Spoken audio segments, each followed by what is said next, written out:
എല്ലാവർക്കും നമസ്കാരം. നമ്മൾ ജീവിതം ഒന്നേ ഉള്ളൂ എന്ന് പറയുന്നത് കുറച്ചുകൂടെ താഴേക്ക് കൊണ്ടുവന്നാൽ ഓരോ ദിവസവും ഒന്നേ ഉള്ളൂ, ഓരോ നിമിഷവും ഒന്നേ ഉള്ളൂ. ഞങ്ങൾ തന്നെ 2 മാസം മുമ്പ് ഹോർത്തൂസിൻ്റെ പരിപാടിക്ക് ഒരു സംഭാഷണത്തിന് ഇരുന്നതാണ്. അതുകൊണ്ട് വീണ്ടും ഇങ്ങനൊരു കോമ്പിനേഷൻ വേണമെന്നൊരു ആശങ്ക ഞാൻ പിഷാരിയോട്ട് സംസാരിച്ചിരുന്നു. പിന്നെ ഈ വിഷയത്തിൻ്റെ പേര് കേട്ടപ്പോഴാണ് ആ ഒരു പ്രശ്നം മാറിയത്. കാരണം 2 പേർ 2 ദിവസം അല്ലെങ്കിൽ ചിലപ്പോൾ ഇന്ന് ഉച്ചയ്ക്ക് ശേഷം ഇരുന്നാൽ പോലും ഈ ലോകം മാറിയിരിക്കുകയാണ്. മറ്റൊരു ലോകമാണ്, കേൾക്കുന്നവർ വേറെയാണ്, ഒരുപക്ഷെ ഒരേ ആൾക്കാരാണെങ്കിലും അടുത്തിരിക്കുന്നവർ പോലും വേറെ ആയിരിക്കും. അപ്പോൾ ഓരോ നിമിഷവും ആസ്വദിക്കുക എന്നുള്ളതാണ് ഈ സെഷൻ്റെ തീം തന്നെ നമ്മോട് പറയുന്നത്. അപ്പോൾ അതിന് പറ്റിയ ആളെയാണ് നമുക്ക് കിട്ടിയിട്ടുള്ളത്. അപ്പോൾ പിഷാരടിയോട് ആദ്യമേ എനിക്ക് ചോദിക്കാനുള്ളത്, ഈ ഒരു യോലോ മതവിശ്വാസിയാണോ പിഷാരടി? എല്ലാവർക്കും നമസ്കാരം. വിഷയം ഇവർ തീരുമാനിച്ചതാണ് എന്നെ കിട്ടിയപ്പം അപ്പം തന്നെ. ഇപ്പം നമ്മൾ ആനയെ കിട്ടിയാൽ ഒന്നിക്ക് തടി പിടിക്കുക, അല്ലെ ഉത്സവത്തിന് കൊണ്ടുപോകും എന്നൊക്കെ പറഞ്ഞതുപോലെ കിട്ടിയ ഉടനെ ഈ വിഷയം അവർ ഫിക്സ് ചെയ്തു. എന്നിട്ടാണ് എൻ്റെ പോസ്റ്റർ കിട്ടിയപ്പോഴാണ് വിഷയം ഞാൻ മനസ്സിലാക്കിയത്. അല്ല, അവർക്ക് അങ്ങനെ തോന്നി, അതാണ് പറ്റിയ വിഷയമാണെന്ന്. അതാണെന്ന് തോന്നിയത് കൊണ്ടായിരിക്കും അത് വിട്ടത്. യോലോ മതവിശ്വാസിയാണോ എന്ന ചോദ്യത്തിന് ഉത്തരം യോലോ മതവിശ്വാസിയാണ് എന്നുള്ളത് തന്നെയാണ്.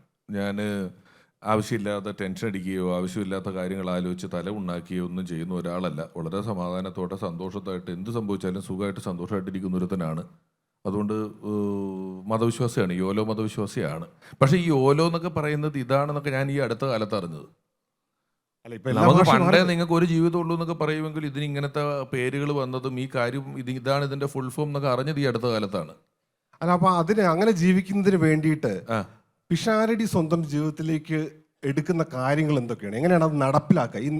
ഈ മതത്തിന്റെ ആചാരങ്ങൾ, അനുഷ്ഠാനങ്ങൾ എന്തൊക്കെയാണ്? ഈ മതത്തിന്റെ ആചാരാനുഷ്ഠാനങ്ങൾ എന്ന് പറഞ്ഞത്, ഒന്ന്, നമ്മുടെ സന്തോഷം ഇപ്പോൾ വലിയ നമ്മുടെ വാലിഡേഷനുമായിട്ട് ബന്ധപ്പെട്ടിട്ടാണ്. നമ്മൾ ഡിജിറ്റൽ യുഗത്തിലാണല്ലോ ജീവിക്കുന്നത്. അപ്പോൾ എല്ലാത്തിലും അക്കങ്ങൾക്ക് വലിയ പങ്കുണ്ട്. ഒരു ട്രെയിലർ ഇറങ്ങിയാൽ 1 മില്യൺ, സിനിമ ഇറങ്ങിയാൽ 100 കോടി, എല്ലാം അക്കങ്ങളിൽ വെച്ച് അളക്കുന്ന ഒരു സ്ഥലം വന്നു കഴിഞ്ഞു. നമ്മളിട്ട പോസ്റ്റിന് എത്ര ലൈക്ക്, എത്ര ഷെയർ തുടങ്ങി എല്ലാ അക്കത്തിലോട്ട് വന്നു. അതാണ് ഒരു ഡിജിറ്റൽ തോന്നുന്നത് എനിക്ക്. നമ്മളോട് പാട്ടുകാർ പോലും പാട്ട് അയച്ച് തന്നിട്ട് ഡു വാച്ച് മൈ സോങ് എന്നാണ് പറഞ്ഞത്, ഹിയർ മൈ സോങ് എന്ന് പറയുന്നില്ല. പാട്ട് കേൾക്കുകയാണല്ലോ ചെയ്യുന്നത്. അവർ ലിങ്ക് അയച്ച് തന്നിട്ട് ഡു വാച്ച് മൈ സോങ് എന്ന് പറയും.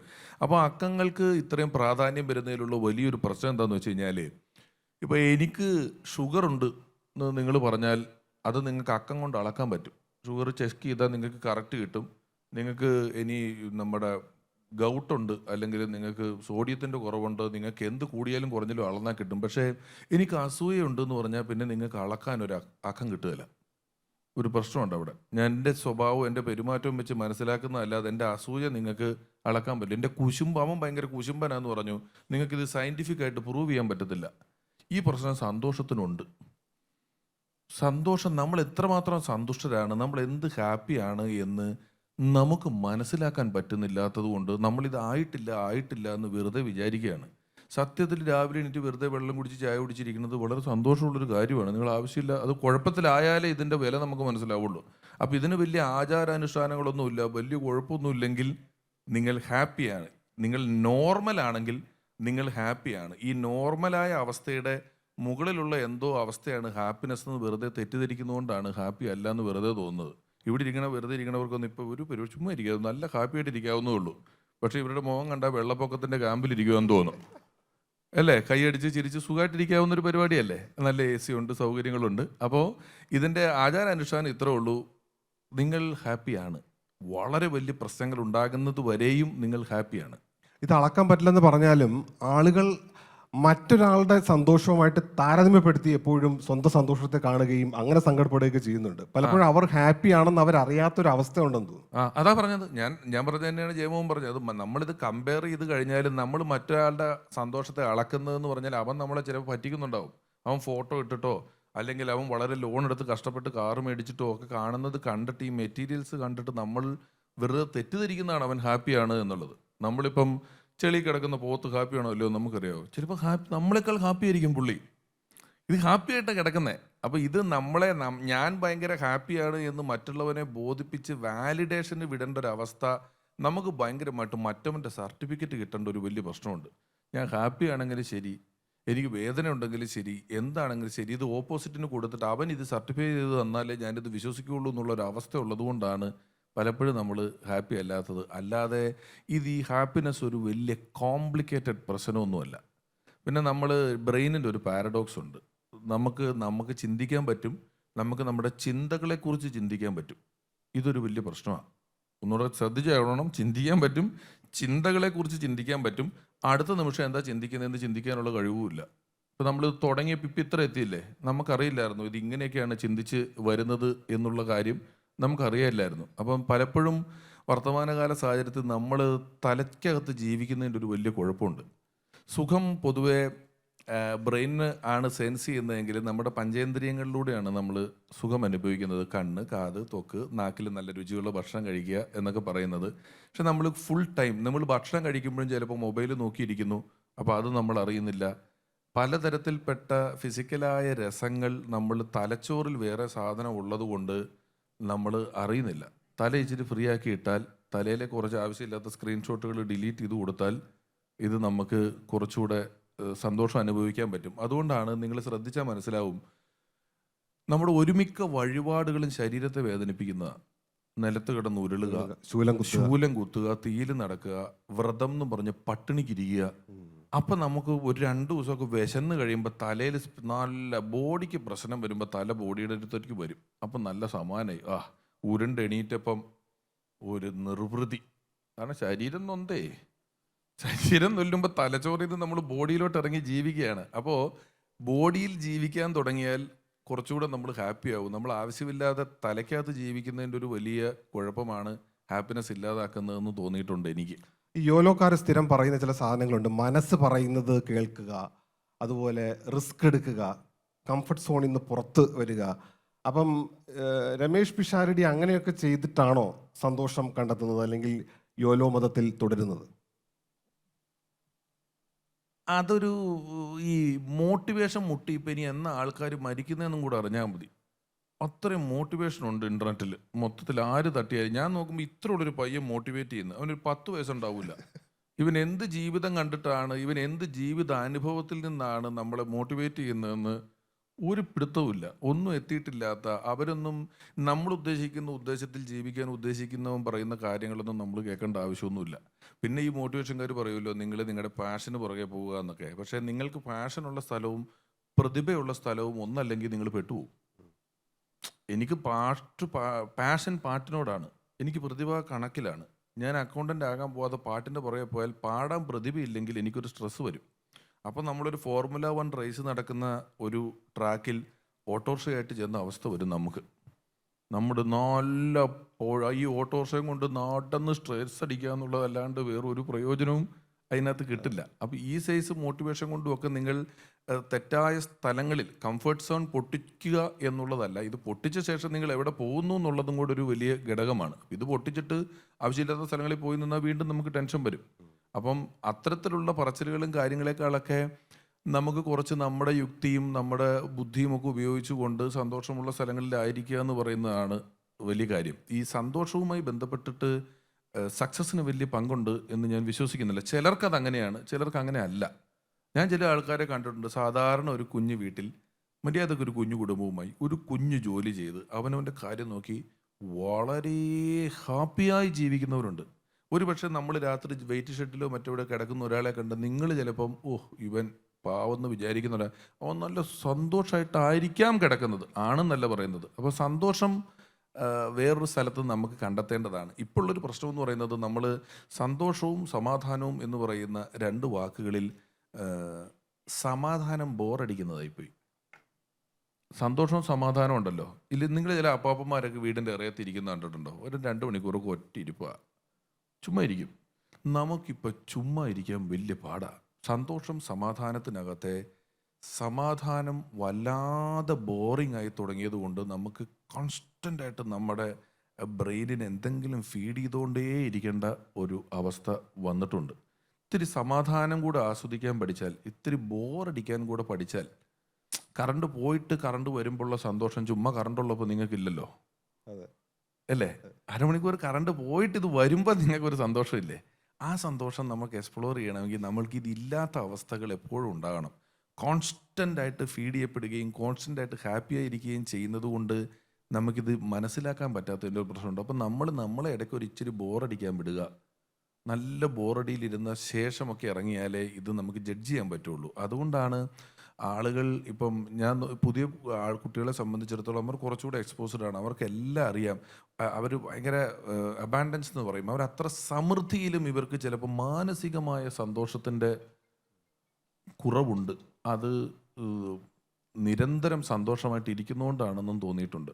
ഇപ്പൊ പുതിയ കുട്ടികളുടെ കാര്യം പറഞ്ഞാൽ ഇവിടെ ഈ ഹാളിൽ കൂടുതലും പുതിയ കുട്ടികളാണ് ഉള്ളത്. അപ്പൊ അവരുടെ കാര്യം എടുത്താൽ എനിക്ക് തോന്നാറുള്ളത് ഈ 90s കിഡ്സ് എന്നൊക്കെ പറയുന്ന ആ ടീം വരെ അവർക്ക് കൂടുതലും അവരുടെ പഴയ തലമുറയെ പറ്റിയുള്ള കാര്യങ്ങൾ, ഇനി ഭാവിയിൽ എന്താകും എന്നുള്ള ആശങ്കകളൊക്കെ ഉണ്ടായിരുന്നെങ്കിൽ ഇപ്പോഴത്തെ കുട്ടികൾക്ക് കുറച്ചുകൂടി അത് കുറവല്ലേ? അവരല്ലേ ഈ പറയുന്ന യോലോ എന്ന വാക്ക് കണ്ടുപിടിക്കുന്നത് പോലെ തന്നെ ഈ നിമിഷത്തിൽ ജീവിക്കണമെന്ന് ആഗ്രഹിക്കുന്നതും മറ്റവരുമായി കമ്പയർ ചെയ്യുമ്പോൾ.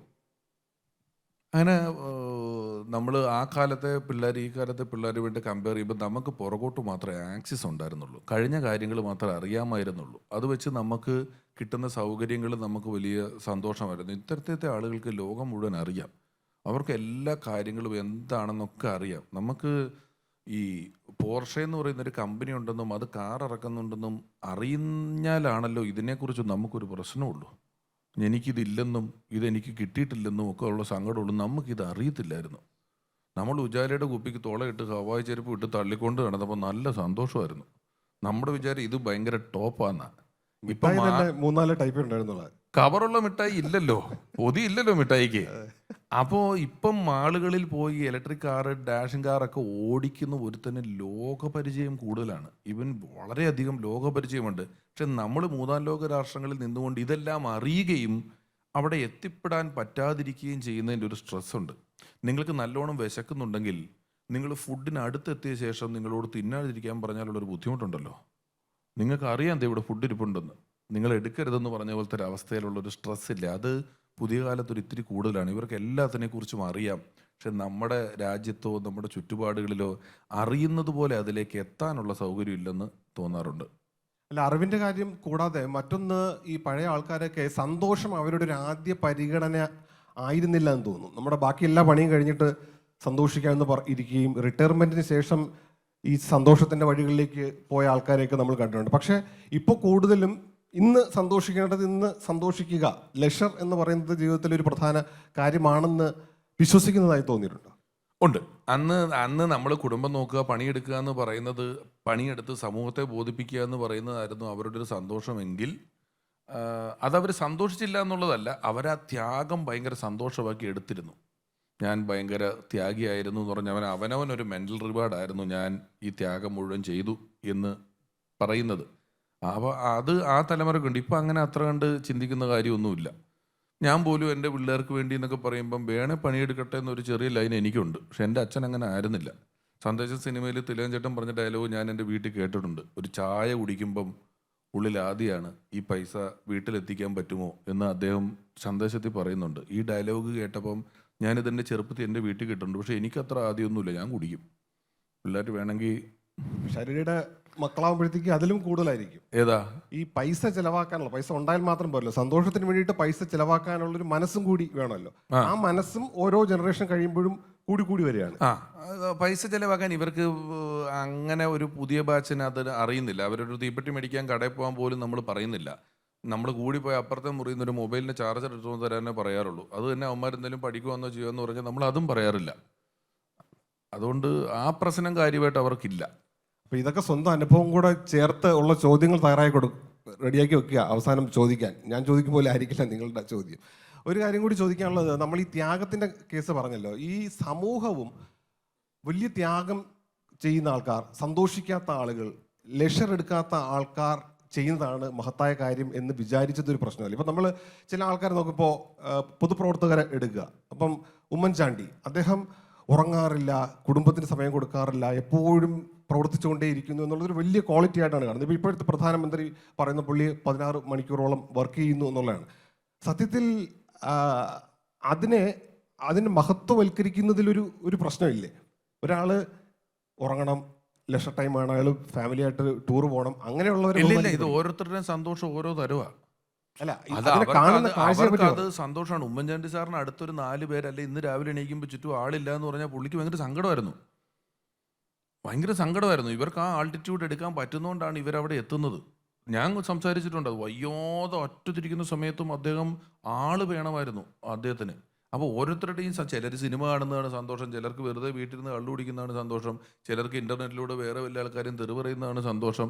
അപ്പോൾ ഇതിനങ്ങനെ കോമൺ ആയിട്ട് ഞാൻ ചെയ്യുന്ന സന്തോഷം അവൻ അനുഭവിക്കുന്നില്ല, അല്ലെങ്കിൽ ഇത് അവൻ അങ്ങനെ സന്തോഷിക്കുന്നില്ല എന്നുള്ളത് നമ്മുടെ ഒരു തെറ്റായ വിചാരം മാത്രമാണ്. എല്ലാവരും ഒക്കെ സന്തോഷിക്കുന്നുണ്ട്. അവൻ സന്തോഷിക്കുന്ന വഴിയല്ല നമ്മൾ സന്തോഷിക്കുന്ന വഴി എന്നുള്ളത് കൊണ്ട് നമുക്ക് മനസ്സിലാകുന്നില്ല എന്നുള്ളതേ ഉള്ളൂ. നമ്മൾ സംസാരിച്ചത് ഈ ആകെ ഒരു തവണ ജീവിക്കുന്നുള്ളൂ എന്ന് പറയുന്നതിനകത്ത് ഇത് ഒരു ഭയങ്കര ടാസ്ക് ആയിട്ട് ഇപ്പോൾ പോലും ഇങ്ങനെ നമ്മൾ ഡിസ്കസ് ചെയ്ത് സന്തോഷത്തെ അന്വേഷിച്ച് സന്തോഷം കണ്ടെത്തി എന്നൊക്കെ പറയുന്ന പരിപാടികളുണ്ടല്ലോ, ഇത്ര കോംപ്ലിക്കേറ്റഡ് അല്ല. ഇത് ഇൻബിൽറ്റ് ആയിട്ടുള്ള സാധനമാണേ. ഇത് ഓക്സിജൻ നമ്മൾ വലിക്കുന്ന അറിയുന്ന പോലെയാണ്. ഇത് നമ്മൾ ശ്വാസം എണ്ണി വലിക്കാൻ തുടങ്ങിയാൽ എന്ത് ടെൻഷൻ ഉണ്ടെന്ന് ആലോചിച്ചിട്ടുണ്ടോ? ഇന്ന് ഇത്ര എണ്ണം വലിച്ചു, 6 എണ്ണം കൂടെ വലിക്കണം, ഇനി അടുത്ത മിനിറ്റ് അല്ലി ചത്തു പോകുന്ന ഇത് നടന്നോളും. നിങ്ങൾ ജനിച്ചപ്പോൾ തൊട്ട് ഈ പണി തുടങ്ങിയിട്ടുണ്ട്. ഇപ്പോഴും ശ്വാസം വലിച്ചുകൊണ്ടിരിക്കുന്നത് നമ്മൾ ശ്രദ്ധിക്കുന്നില്ലെന്നേ ഉള്ളൂ. നേരെ മറിച്ച് എണ്ണി വലിക്കാൻ തുടങ്ങിയാൽ ഇതിനൊരു സ്ട്രെസ് വരും ശ്വാസം വലിക്കുന്ന കാര്യത്തിൽ. ഈ സന്തോഷം നമ്മൾ എണ്ണിയെടുക്കാൻ തുടങ്ങിയത് കൊണ്ടാണ് പ്രശ്നം. അല്ലെങ്കിൽ ഇത് ഇഷ്ടം പോലെ കിടക്കുക. എത്ര കാര്യങ്ങളായിട്ട് എവിടെയല്ല എന്തെല്ലാം പരിപാടിയായിട്ടാണ് സന്തോഷം കിടക്കുന്നത്. ഞാൻ ഇപ്പോഴും ട്രെയിനിൽ പോകുമ്പോൾ ജനലിൽ കൂടെ ടാറ്റ കൊടുക്കുമല്ലോ, പിള്ളേർക്കൊക്കെ സൈഡിൽ ടാറ്റ കൊടുക്കും. ഒരു രസമാന്നേ. ഇത് ഭയങ്കര കണ്ടുപിടിച്ച് മീറ്റിംഗ് നടത്തി അവിടെ ഇച്ചിരി സന്തോഷം കൊണ്ട് എടുക്കാമെന്നത്. നിങ്ങൾ ട്രെയിനിൽ നിന്ന് ടാറ്റ കൊടുത്ത് നോക്ക്, ഭയങ്കര സന്തോഷമാണ്. പിള്ളേർ റോട്ടിൽ നിൽപ്പുണ്ടാവും. അപ്പൊ ഈ സെഷൻ കഴിഞ്ഞതിന് ശേഷം ഞാൻ സന്തോഷിച്ച് തുടങ്ങാം എന്ന് വിചാരിക്കുന്ന ആൾക്കാർ ചിലപ്പോൾ ഉണ്ടായേക്കും. അങ്ങനെയല്ല, അതുകൊണ്ട് ഇവിടെ കിടക്കുക. നിങ്ങൾക്ക് മനസ്സിലാകുന്നില്ല ഈ സാധനം. നമ്മളെല്ലാം വളരെ സന്തോഷമാണെന്നുള്ളത് അതാ പറയുക. ഇത് ഭയങ്കര കോംപ്ലിക്കേറ്റഡ് ആക്കുക. ഈ സാധനം ഒട്ടും അവൈലബിൾ അല്ല. സമൂഹം ഭയങ്കര പ്രശ്നമാണ്. അത് സമൂഹം, ഞാൻ പറഞ്ഞത് സമൂഹം പ്രശ്നമായതല്ല, സോഷ്യൽ ട്രാൻസ്പെറൻസി കൂടിയതാണ്. ലോകത്തിൻ്റെ ഏത് മൂലയിൽ എവിടെ എന്ത് നടന്നാലും നമ്മൾ അറിയുന്നു. ഇതറിയാതിരിക്കാൻ നമുക്ക് വേറെ നിർവാഹമില്ല. ഇതിങ്ങനെ അറിഞ്ഞ് നമ്മൾ നോക്കുമ്പോൾ എല്ലാം നെഗറ്റീവും കൂടെ കൂട്ടം കൂടിയിട്ട് നമ്മൾ തോന്നുന്നു ഇത് ഭയങ്കര പ്രശ്നം പിടിച്ചൊരു ലോകത്ത് വളരെ കഷ്ടപ്പെട്ട് സ്ട്രഗിൾ ചെയ്ത് നമ്മൾ ജീവിക്കുന്ന. അങ്ങനൊന്നുമില്ല, പണി നടന്നോളും. അതിന്റെ വേറൊരു സൈഡ് നോക്കിയാൽ ഈ ഡീഫോൾട്ടായിട്ട് എല്ലാവരും വളരെ സന്തോഷത്തിൽ ഇരിക്കുകയാണെങ്കിൽ ഈ രമേഷ് പിഷാരടിയുടെ തമാശ കേട്ടൊന്ന് ചിരിക്കാം എന്നൊക്കെ കരുതുന്നവർ കുറവായിരിക്കില്ല. ഞങ്ങൾക്ക് ഓൾറെഡി സന്തോഷമുണ്ട്, പിന്നെ എന്തിനാണ് ഇയാളുടെ വീഡിയോ കാണുന്നത് തോന്നുന്നു. അങ്ങനെയല്ല. നിങ്ങൾ ഡിഫോൾട്ടായിട്ട് സന്തോഷമായിട്ട് ഇരിക്കുകയാണെങ്കിൽ നിങ്ങൾ വിശന്നിട്ട് ഭക്ഷണം കഴിക്കണല്ലേ? ഭക്ഷണം കഴിക്കുന്നത് സന്തോഷമല്ലേ? ഡിഫോൾട്ടായിട്ട് നിങ്ങൾ സന്തോഷത്തിൽ ഇരിക്കുകയാണെങ്കിലും പുതിയ ഷർട്ടും മുണ്ടും മേടിച്ചിടുന്നില്ലേ? പുതിയ വാച്ച് മേടിച്ചിടുന്നില്ലേ? അപ്പോൾ ഡിഫോൾട്ടായിട്ട് സന്തോഷത്തിലിരുന്നാൽ ഇതിങ്ങനെ നമ്മൾ ക്രൈവ് ചെയ്തുകൊണ്ടിരിക്കും. വീണ്ടും വീണ്ടും നമുക്ക് ഒരു സന്തോഷം, അടുത്ത സന്തോഷം, അടുത്ത സന്തോഷം, ഇതിങ്ങനെ ഉണ്ട്. ഡിഫോൾട്ടായിട്ടൊരു സന്തോഷം ബേസാണ്. ഇത് ആഡൗണാണ്. നിങ്ങളുടെ വീട്ടിൽ ഇടയ്ക്കൊരു കല്യാണം നടക്കുമല്ലോ, അന്നൊരു ബിരിയാണി കിട്ടുമല്ലോ. ബാക്കിയുള്ള ദിവസം ചോറ് തിന്നുന്നത് ദുഃഖവും ബിരിയാണി കിട്ടിയത് മാത്രമാണ് സന്തോഷമൊന്നും വിചാരിക്കരുതെന്നാണ് ഞാൻ പറഞ്ഞത്. എൻ്റെ പരിപാടി നിങ്ങളുടെ ബിരിയാണിയാണ്. നിങ്ങളുടെ വീട്ടിലെ ചോറ് കൊണ്ട് സന്തോഷിക്കാൻ നിങ്ങൾ പഠിച്ച സംഗതി അടിപൊളിയാണ്.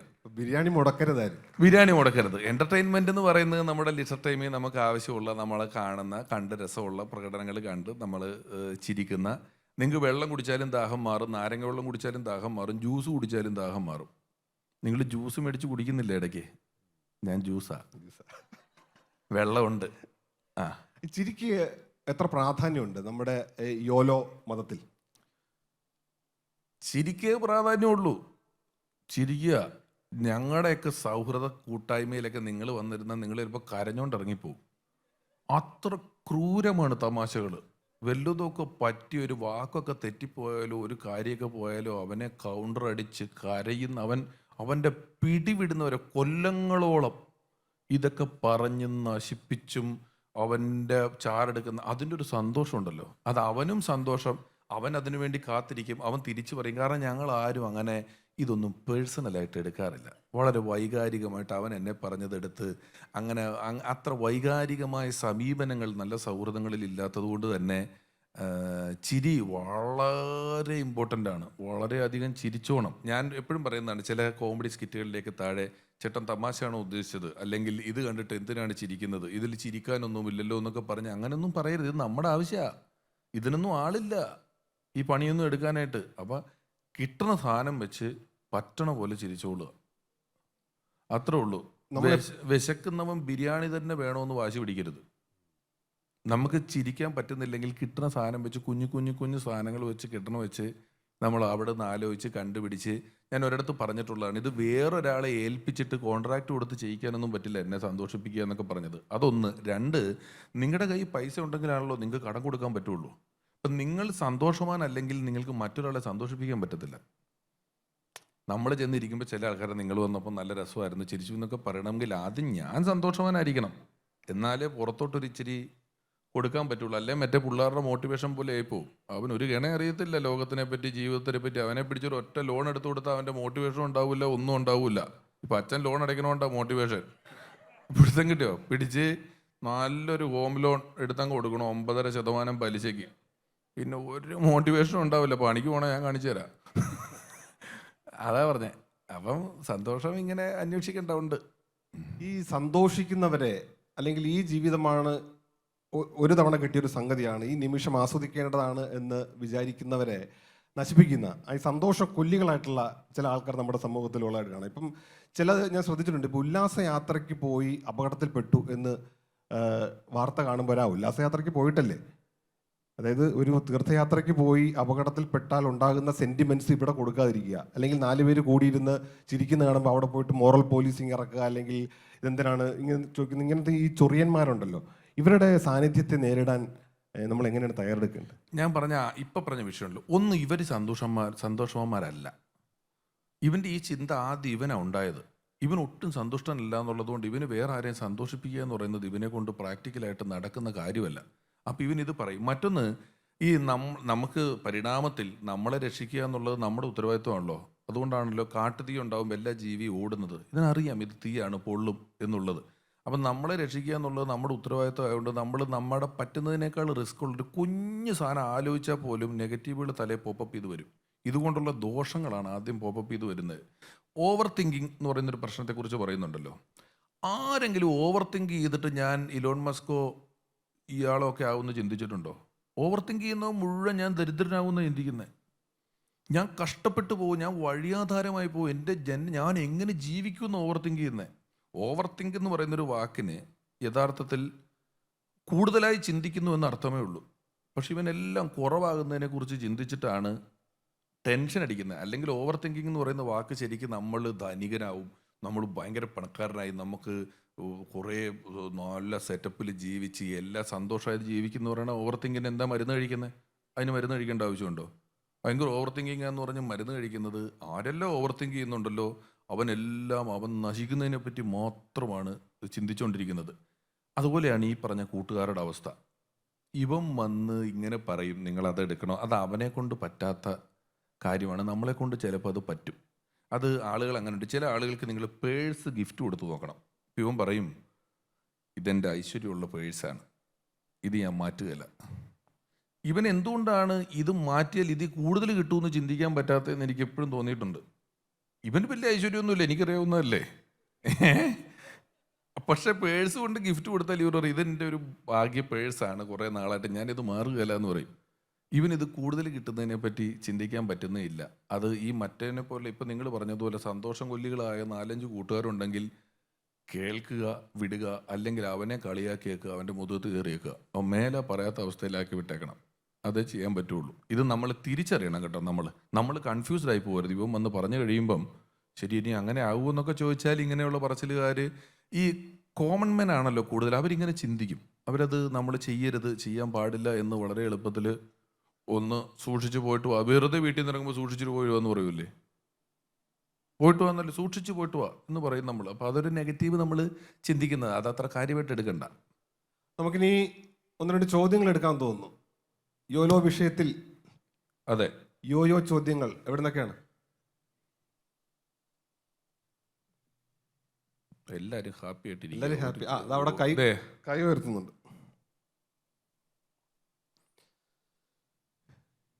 ഈ ജന്മമേ അലമ്പായി പോയി, അടുത്തൊരു ജന്മം കിട്ടിയാൽ ആദ്യം മുതൽ അലമ്പാ. അത് കഴിഞ്ഞ ജന്മത്തിൽ എന്തോ ചെയ്തതിൻ്റെയാണ് ഈ ജന്മം അലമ്പായത്.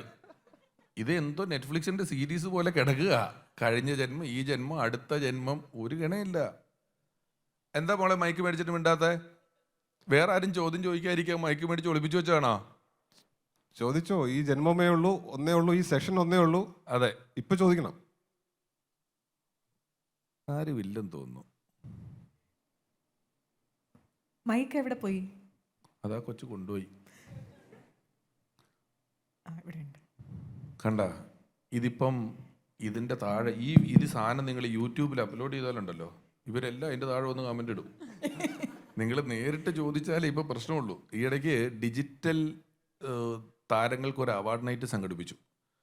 അപ്പോൾ അങ്ങനെ വന്ന് പലരും സ്റ്റേജിൽ കയറി മൈക്ക് കൊടുത്തപ്പം അധികം ആരും സംസാരിക്കുന്നില്ല. കാരണം ക്യാമറ നോക്കി മൊബൈൽ നോക്കി സംസാരിക്കാൻ ഇവർക്ക് വലിയ മിടുക്കുണ്ടെങ്കിലും ലക്ഷക്കണക്കിന് ഫോളോവേഴ്സ് ഉണ്ടെങ്കിലും ലൈവായിട്ട് സ്റ്റേജിൽ കയറി ആളുകാരോട് സംസാരിക്കാൻ പറഞ്ഞപ്പോൾ അവർ സംസാരിക്കുന്നില്ല. ശരിക്കും നമ്മൾ ഇങ്ങനെ ഇരിക്കുന്ന പരിപാടികൾ ചെയ്യുന്നത് നമുക്ക് സംസാരിക്കാൻ വേണ്ടിയാണ്. ഞാനും ജയമോഹനും കൂടെ പിന്നെ റൂമെടുത്തിരുന്ന് സംസാരിച്ചോളാം, നിങ്ങൾക്ക് കൂടെ സംസാരിക്കാനാണ്. അപ്പോൾ ഒരു ചോദ്യം ചോദിക്കാൻ പറയുമ്പം നിങ്ങൾ ഇത്രയും സംശയിക്കേണ്ടതില്ല. അതെനിക്ക് തോന്നുന്നത് ഇപ്പൊ പിഷാരടി പറഞ്ഞില്ലേ, സുഹൃത്തുക്കളെയൊക്കെ ക്രൂരമായി കളിയാക്കുമെന്ന്. അങ്ങനെ പേടിച്ചിട്ടായിരിക്കും. ആരെയും കളിയാക്കില്ല. അത് പേടിക്കണ്ട. അതൊന്നും അങ്ങനെ ഗ്യാരണ്ടി ഒന്നും കൊടുക്കരുത്. അത് കിട്ടും ചിലപ്പോ. ആദ്യത്തെ ഒരു ചോദ്യം ഞാൻ ചോദിക്കാം. എവിടെ മോനെ? മുന്നിലാണ്. സാർ നമസ്കാരം, പറയൂ. അല്ല, എനിക്ക് ആദ്യം പറയാനുള്ള ഒരു 30 സെക്കൻഡ് പോലും ഞങ്ങളെ ചിരിപ്പിക്കാതെ ഇരിക്കാതെ ഒരു സെഷൻ നിങ്ങൾ കംപ്ലീറ്റ് ചെയ്തതിൽ വലിയ സന്തോഷമുണ്ട്. ആഹാ, താങ്ക് യു.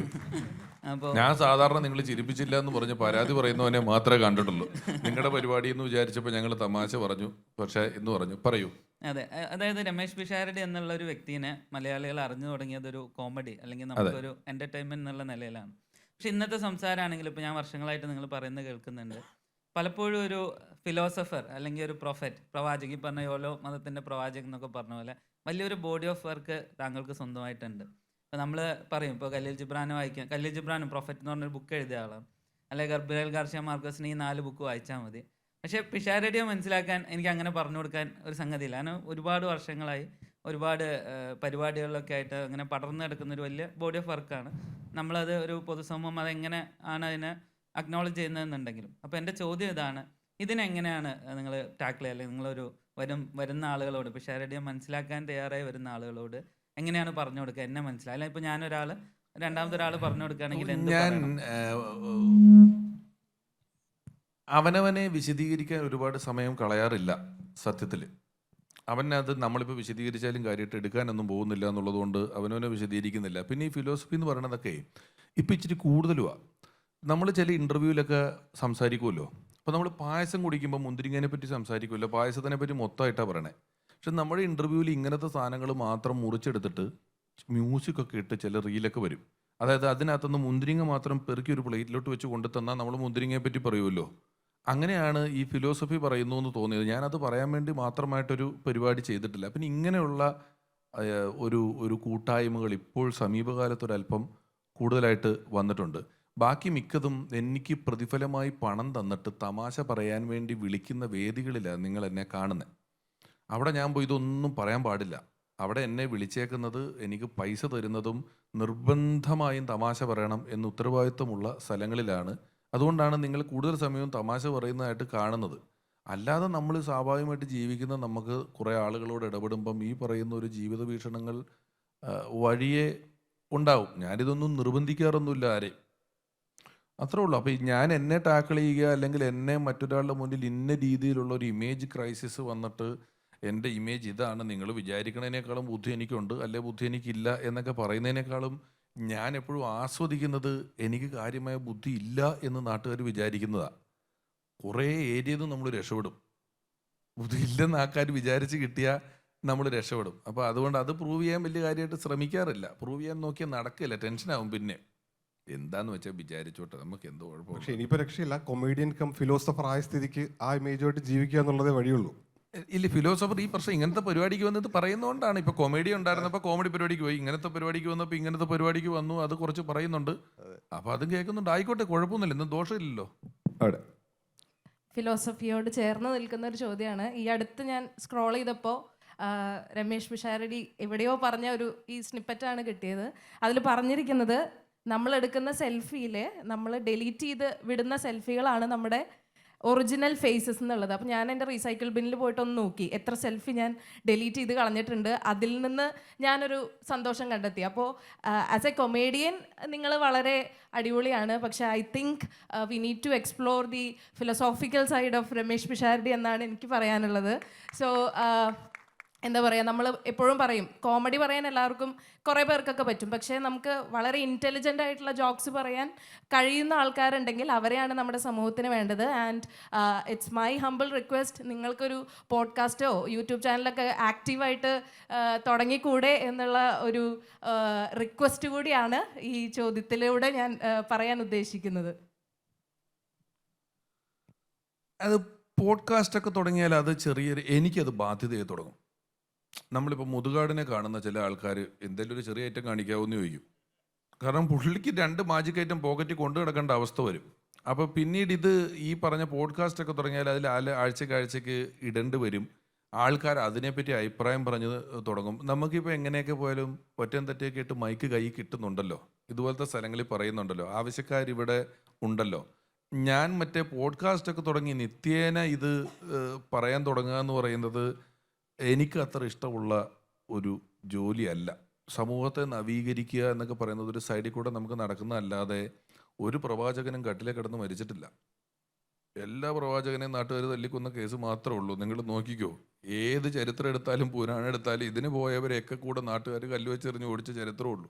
അപ്പം ആവശ്യക്കാരൻ ഇത് തേടിയെത്തും, കണ്ടെത്തും, അവിടെ പോവും. അപ്പം ഒരു പോഡ്കാസ്റ്റ് തുടങ്ങി ഇത് നിരന്തരമായി പറയുക എന്ന് പറയുന്നത് ഞാൻ ആലോചിച്ചിട്ടില്ല ഇതുവരെ.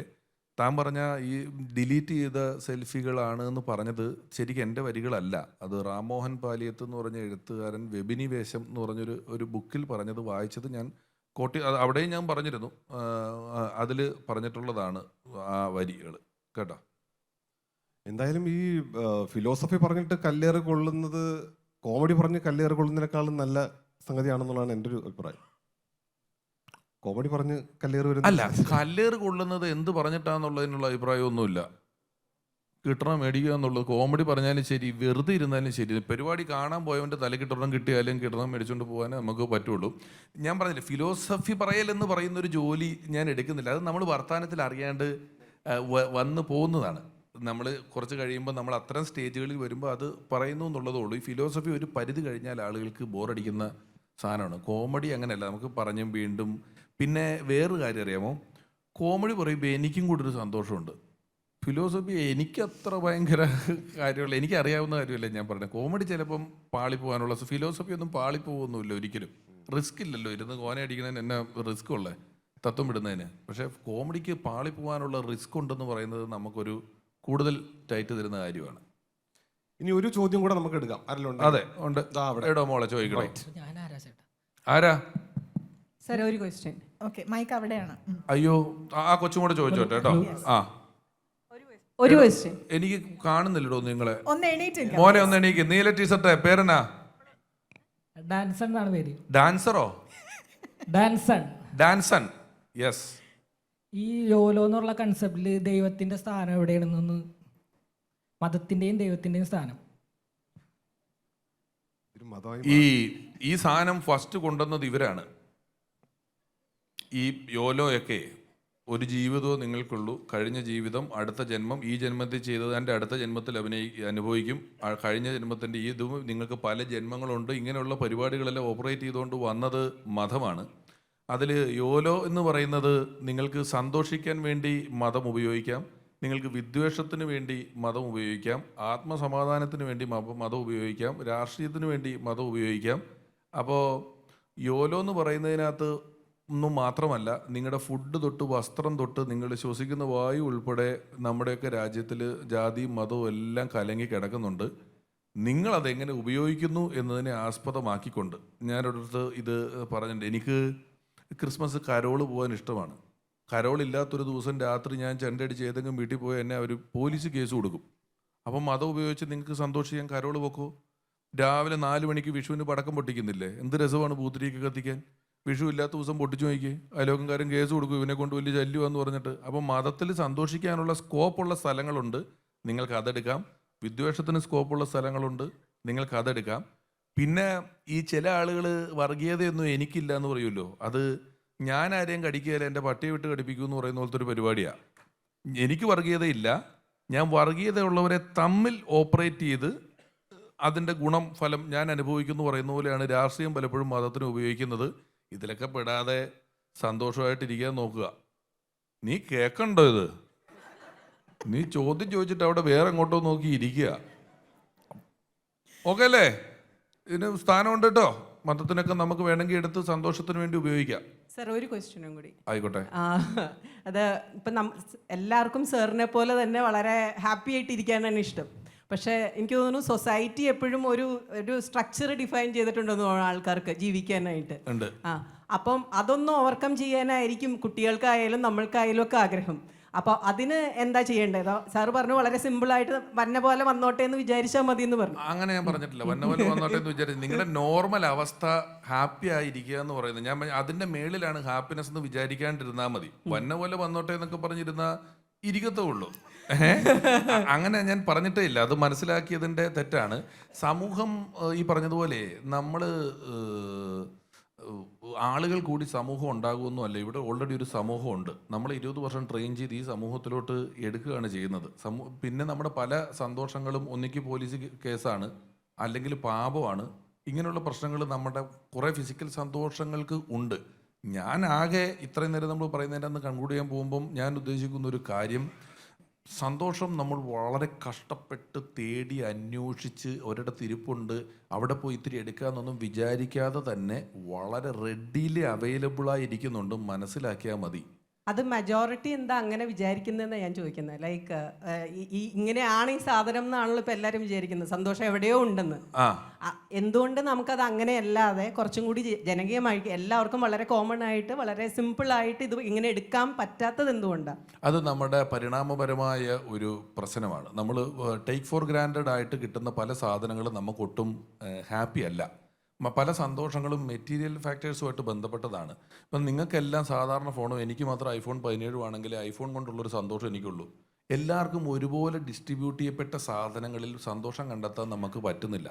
മറ്റുള്ളവനേക്കാൾ ഇത്തിരി കൂടുതൽ എനിക്ക് കിട്ടിയെങ്കിൽ മാത്രമേ സന്തോഷം. ഞാൻ ആദ്യം പറഞ്ഞ ഡിജിറ്റ്സിൻ്റെ പ്രശ്നം അതിലുണ്ട്. എണ്ണത്തിൽ കൂടുതൽ കിട്ടിയാലേ ഈ ശ്വാസം എല്ലാവർക്കും കിട്ടുന്നുണ്ടല്ലോ, ഞാൻ പറഞ്ഞ പോലെ. അത് 3 നേരം ഭക്ഷണം എല്ലാവർക്കും കിട്ടുന്നുണ്ടല്ലോ. അപ്പോൾ അഡീഷണൽ കിട്ടിയാലേ ഞാൻ സന്തോഷിക്കാൻ പാടുള്ളൂ. നോർമൽ അവസ്ഥകൾ എല്ലാവർക്കും തുല്യമായി കിട്ടുന്നതാണെന്ന് തോന്നുന്നതുകൊണ്ടാണ് ആ അവസ്ഥയിൽ നമുക്ക് സന്തോഷിക്കാൻ പറ്റാത്തത്. പക്ഷെ ഞാൻ എപ്പോഴും ഇതില്ലാത്ത അവസ്ഥയിലായിരുന്നെങ്കിലോ അത് മനസ്സിലാവണമെങ്കിൽ ഇതും കൂടെ പറയാം. ഇടയ്ക്കൊന്ന് മെഡിക്കൽ കോളേജിൻ്റെ കാഷ്വാലിറ്റി പോയിട്ട് 10 മിനിറ്റ് നിന്നാൽ മതി. അപ്പോൾ ശ്വാസം കിട്ടാൻ പാടുള്ള ആളെയും നടക്കാൻ പാടുള്ള ആളെയും വെള്ളം കുടിക്കാൻ പാടുള്ള ആളെയും ക്ലിയറായിട്ട് കാണാൻ പാടുള്ള ആളെയും മിണ്ടാൻ പാടുള്ള ആളെയും നമുക്ക് കാണാൻ പറ്റും. അപ്പം നിങ്ങൾക്ക് മനസ്സിലാവും നമ്മൾ എന്തോരം ഗിഫ്റ്റഡ് ആണ്. നമ്മളിപ്പോൾ ടേക്ക് ഫോർ ഗ്രാൻഡഡ് ആയിട്ട് അനുഭവിക്കുന്ന ഒരുപാട് കാര്യങ്ങൾ വളരെ പ്രഷ്യസ് ആണ് എന്ന് മനസ്സിലാക്കാൻ പറ്റിയാൽ സന്തോഷിക്കും. ഞാൻ നേരത്തെ പറഞ്ഞു, കോൺസ്റ്റൻ്റ് ആയിട്ട് അതല്ലാതെ നിങ്ങൾ വേറെ കുറേ ആൾക്കാരുടെ ജീവിതം ഫോളോ ചെയ്യുകയും കാണുകയും ഒക്കെ ചെയ്യുന്ന സാഹചര്യത്തിലായതുകൊണ്ടാണ് നിങ്ങളുടെ സാധാരണ സന്തോഷം സന്തോഷമായിട്ട് തോന്നാത്തത്. സമയം കഴിഞ്ഞില്ലേ? ഓക്കെ. പക്ഷെ ഒരു കുട്ടി കുറേ നേരം അതെ, അവരും കൂടെ ചോദിക്കട്ടെ കേട്ടോ. സാർ, എൻ്റെ പേര് ഐശ്വര്യ എന്നാണ്. നമ്മളിന്നിവിടെ ഹാപ്പിനെസിനെ പറ്റിയിട്ടാണല്ലോ സംസാരിച്ചുകൊണ്ടിരിക്കുന്നത്. അതെ. ഏറ്റവും കൂടുതൽ ആൾക്കാർ സന്തോഷത്തോടെ ജീവിക്കുന്ന രാജ്യം എന്ന് പറയുന്നത് ഫിൻലൻഡാണ്. അതുപോലെ തന്നെ അവിടെയാണ് സൂയിസൈഡ് റേറ്റും ഏറ്റവും കൂടുതലുള്ളത്. നമ്മുടെ ഈ ആവശ്യങ്ങളെല്ലാം നമുക്ക് അങ്ങോട്ട് സാധിച്ചു കഴിഞ്ഞാൽ നമ്മളൊരു സാച്ചുറേഷൻ ലെവലിൽ എത്തുമല്ലോ, നമ്മൾ ലക്ഷ്യത്തിൽ എത്തിക്കഴിയുമ്പോൾ. അപ്പോൾ എത്താതിരിക്കുന്നിടത്തോളം കാലം നമ്മൾ ഭാഗ്യവാന്മാരാണെന്ന് ചിന്തിക്കുന്നതിലാണ് എനിക്കങ്ങനെയാണ് തോന്നുന്നത്. എൻ്റെ പെർസ്പെക്റ്റീവാണ്. അപ്പം നമ്മുടെ ഒരു ആഗ്രഹങ്ങളൊക്കെ എല്ലാം സാധിക്കാതിരുന്നാൽ അത്യാവശ്യം സന്തോഷത്തോടൊക്കെ ജീവിക്കാൻ പറ്റില്ലേ എന്നുള്ളൊരു ചോദ്യം. അല്ല, എല്ലാ ആഗ്രഹങ്ങളും സാധിക്കുന്നൊരവസ്ഥ ഉണ്ടാവില്ല. നമ്മുടെ ആഗ്രഹം നമ്മൾ എക്സ്റ്റെൻഡ് ചെയ്തുകൊണ്ടേയിരിക്കും. ഓക്കെ. നിങ്ങൾ ആഗ്രഹിച്ച സ്ഥലത്ത് എത്തുമ്പോൾ നിങ്ങളുടെ ആഗ്രഹം കുറച്ചുകൂടെ നിങ്ങൾ നീക്കി വെക്കും. നിങ്ങൾക്ക് വെറുതെ ഇരിക്കണ ആൾക്ക് 10,000 രൂപ ശമ്പളം കൂട്ടി കൊടുത്ത് അവൻ അപ്പം തന്നെ 10,000 രൂപയുടെ ഒരു ചെറിയ പരിപാടി പ്ലാൻ ചെയ്ത് അത് കയറ്റി വെച്ചിരിക്കും. അപ്പം അങ്ങനെ ആഗ്രഹങ്ങൾ പൂർത്തിയാക്കുന്ന ഒരു പരിപാടി നമുക്ക് ഇല്ല. എൻ്റെ ഒരു ചോദ്യം എന്ന് പറഞ്ഞാൽ, അപ്പോൾ ഈ ഫിൻലൻഡിൽ എന്തുകൊണ്ടാണ് ഈ സൂയിസൈഡ് റേറ്റ് കാര്യം ഏറ്റവും കൂടുതൽ സന്തോഷമായിട്ട് ജീവിക്കുമ്പോൾ നമ്മൾ എന്തിനാണ് ഈ ആത്മഹത്യയെ പറ്റി ചിന്തിക്കുന്നത്? ഞാനത് പറഞ്ഞല്ലോ, ഫിൻലൻഡിൽ സന്തോഷമുണ്ട് എന്നൊക്കെ പറയുന്നത് വല്ല മനുഷ്യരോട് വാഗോണ്ട് ചോദിക്കുന്ന സർവേ അല്ലാണ്ട് ഇതിന് അളവും ഇതൊന്നും ഇല്ലല്ലോ. നമ്മുടെ ദുഃഖം വെച്ച് നോക്കുമ്പം ഇത് പറയുന്നതാണല്ലോ. പിന്നെ ഈ ആത്മഹത്യ ചെയ്യുന്നത് ആൾക്കാർ ചിലപ്പോൾ ഹാപ്പി ആവണമെന്നില്ല. സന്തോഷമുള്ളത് മാത്രമേ ഉള്ളൂ. മറ്റവനൊക്കെ ചത്തുപോകും, അപ്പോഴും ഇൻഡെക്സ് മേളിൽ കയറി കിടക്കും. പ്രശ്നം പിടുത്തം കിട്ടിയോ? മൊത്തം 10 പേരുണ്ട്, 2 പേര് ഹാപ്പിയില്ല, 2 പേരും ആത്മഹത്യ ചെയ്ത്, അപ്പോൾ 8 പേരും ഹാപ്പി, ഫുൾ 100% ആയി. നമ്മളിവിടെ ആത്മഹത്യ ചെയ്യുന്നില്ല, നമ്മൾ എങ്ങനെയും ഫൈറ്റ് ചെയ്ത് ജീവിച്ചിരിക്കുക.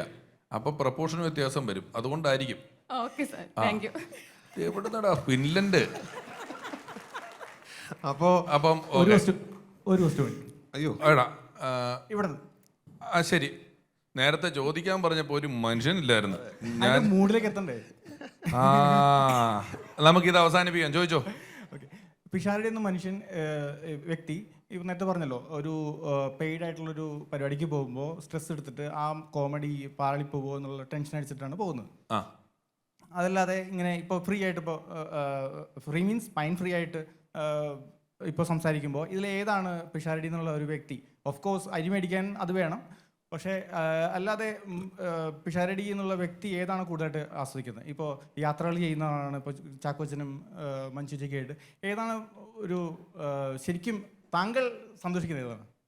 അതായത് ഞാനൊരു ഉദാഹരണം പറഞ്ഞിട്ട് അവസാനിപ്പിക്കാൻ പറ്റുള്ളൂ. കൊമ്പൻ ജില്ലയെ പറ്റി ഞങ്ങളുടെ നാട്ടിൽ ചെറുപ്പത്തിലൊരു ക്ലാസ് എടുക്കാൻ വന്നു.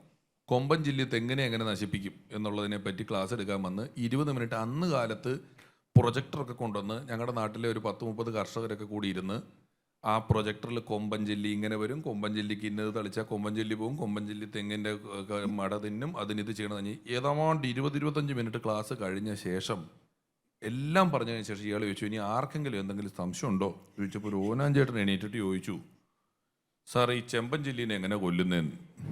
പേരും തെറ്റിച്ചു, കേട്ടെടുത്തോളം വീണ്ടും ചോദിച്ചു. അതുപോലെ ഏറ്റവും സാധാരണമായ കാര്യങ്ങളിൽ വരെ വളരെയധികം സന്തോഷത്തോടെ ഇരിക്കുന്ന ഞാനാന്ന് പറഞ്ഞപ്പം എന്നോട് ചോദിക്കുക, യാത്ര പോകണതാണോ സന്തോഷം, മിമിക്രി ചെയ്യണതാണോ സന്തോഷം, സ്റ്റേജിൽ പോകണതാണ്? മോനെ എല്ലാം സന്തോഷമാണ്. അതിൽ ഏറ്റക്കുറച്ചിലുകൾ ഉണ്ടാവും ചിലതെന്നുള്ള. ഏറ്റവും കൂടുതലെന്നുള്ള ചോദ്യം ചോദിച്ചാൽ എനിക്കത് മാറിക്കൊണ്ടിരിക്കും. ചിലപ്പോൾ വെറുതെ അത് ഇന്ന് യാത്ര പോയി, നാളെ ചിലപ്പോൾ വെറുതെ ഇരുന്നായിരിക്കും സന്തോഷം. ചിലപ്പോൾ തിയേറ്ററിൽ പോയിട്ട് ജയിലർ സിനിമ കണ്ടിട്ട് രജനീകാന്ത് നടന്നു തന്നെ കാണുമ്പോഴായിരിക്കും സന്തോഷം. അപ്പോൾ അത് മാറിക്കൊണ്ടേയിരിക്കും. സെക്കൻഡ് ഹാപ്പിനെസ്സേ പറയാൻ പറ്റുള്ളൂ, ഫസ്റ്റ് ഹാപ്പിനെസ് മാറിക്കൊണ്ടേയിരിക്കും. അത്യാവശ്യം വളരെ വേണ്ടപ്പെട്ട പരിചയമുള്ള ആളുകൾക്കോ എനിക്കോ ഫിസിക്കലായിട്ടോ മാനസികമായിട്ടോ സാമ്പത്തികമായിട്ടോ ഒക്കെ വലിയ വീഴ്ചകൾ ഉണ്ടാകുന്നതിൽ ഇടപെട്ട് അത് ശരിയാക്കുന്ന ചില സമയങ്ങൾ മാറ്റിവെച്ച് നിർത്തിയാൽ ബാക്കിയുള്ള എല്ലാ സമയത്തും ഏതാണ്ട് തുല്യമായ അളവിൽ ഞാൻ സന്തോഷവാനാണ്. ഒരു പേപ്പർ എടുത്ത് നടുക്കൊരു വരയിട്ടിട്ട് ലാഭം നഷ്ടമെന്ന് പറഞ്ഞ് 2 കോളം എഴുതിയാൽ എനിക്ക് നഷ്ടത്തിൻ്റെ കോളത്തിൽ കാര്യമായി എഴുതാൻ ഒന്നുമില്ല, വെറുതെ വന്നതാണ്. അവിടെ ഇവിടെയും പോയി മിമിക്രി കാണിച്ചും തമാശ പറഞ്ഞു നോക്കി ഇത്ര എത്തിയിട്ടുണ്ട്. ലാഭം കുറയുന്നത് നഷ്ടമല്ലാത്തത് കൊണ്ട് ഹാപ്പിയാണ്. നിർത്താം. അപ്പോൾ ഹാപ്പിയായി എല്ലാവരും ഇരിക്കുക, ഹാപ്പിനെസ് പടർത്തുക. Thank you Jayamohan sir, thank you very much. നമ്മൾ വീണ്ടും കൂടി ഇനിയും കൂടാം. Thank you very much. ഈ സന്തോഷ വർത്തമാനത്തിൽ ഏർപ്പെട്ട ഈ 2 പേർക്കും നമ്മുടെ സ്നേഹോപഹാരം നൽകാനായി ഡോക്ടർ ടോം ജേക്കബിനെ ഒരിക്കൽ കൂടി വേദിയിലേക്ക് ക്ഷണിക്കുന്നു. ജീവിതത്തിലെ ചെറിയ ചെറിയ കാര്യങ്ങളിൽ പോലും വലിയ വലിയ സന്തോഷങ്ങളുണ്ട് എന്നുള്ള വലിയ ജീവിത സന്ദേശം തന്നെയാണ് ശ്രീ രമേഷ് പിഷാരടി ഈ വേദിയിലൂടെ നമുക്ക് തന്നത്. Token of our appreciation first Shri Ramesh Pisharody.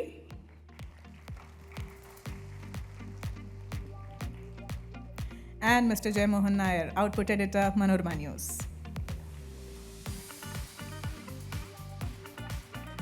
മൂന്ന് പേരും ഒരുമിച്ച് നിന്ന് ഒരു ഫോട്ടോ എടുക്കണമെന്ന് ഒരഭ്യർത്ഥന.